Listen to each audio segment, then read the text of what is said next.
To the metric of the Clinton administration, and again, we'll be talking to Mr. Clark tomorrow, probably grilling him on what the Clinton administration did right and did wrong. One of the metrics, again, for the Clinton administration was principals meetings and how many they had on a particular topic, right or wrong. Were there principal meetings on al-Qaeda and terrorism before September the 4th? Well, there were certainly principals meetings where it was discussed, whether it was the sole topic or not. The records, you have those records and you would know. Right. I left out Our records say no, that is that the first right? principals meeting on terrorism Just was solely not on until that topic? Until September 4th. I should add a couple of other things that were going on. In addition to meeting with the President in the National Security Council meetings, I was meeting with the President every week separately, and unquestionably, as General Myers and I do it together almost always, and often Secretary Wolfowitz.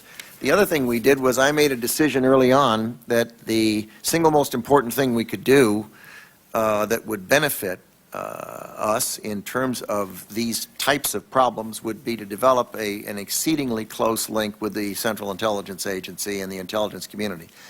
And as a result, George Tenet, who I knew and respected, and I started eating lunch with either Paul or Dick Myers or Steve Cambone, and one or two of his key people, depending on the topic, and have done it consistently for the last 3 years. And we did it during that period. And it has, in my view, been critically important to link those two institutions together. And I do believe they are as well linked together today as probably ever in history. I would say there's one other thing that the Secretary did as well, and that was when developing the QDR, which we had to start right after the Secretary came into office by law, was to develop, as part of our strategy, articulate for the first time in my memory that we had to set aside forces for homeland defense.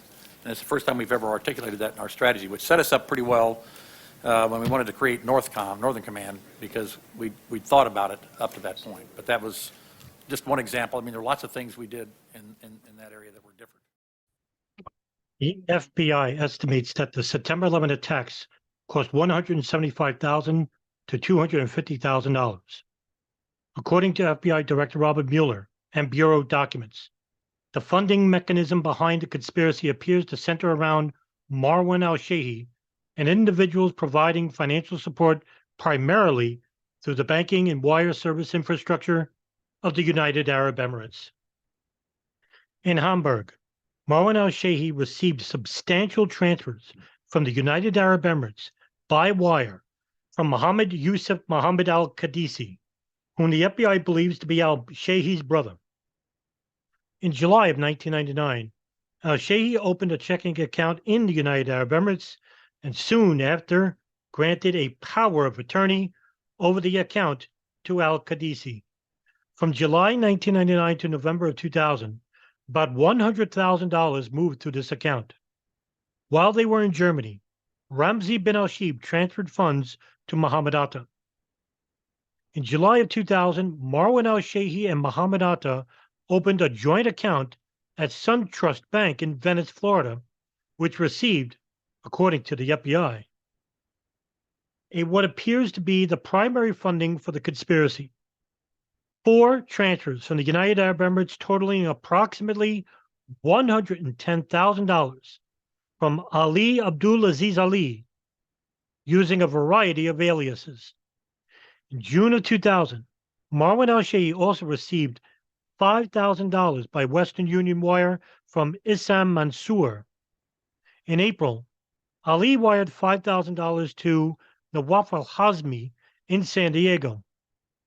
Several hijackers, including Hani Hanjour and Khalid al-Midar, supplemented their financing with credit cards drawn on Saudi and United Arab Emirate banks. Transfers to Ramzi bin al-Shibh on July 30th and July 31st, 2001, which preceded his transfers to Zacharias Moussaoui, were from Hashim Abdul Rahman, whom FBI Director Mueller identified as Khalid Sheikh Mohammed.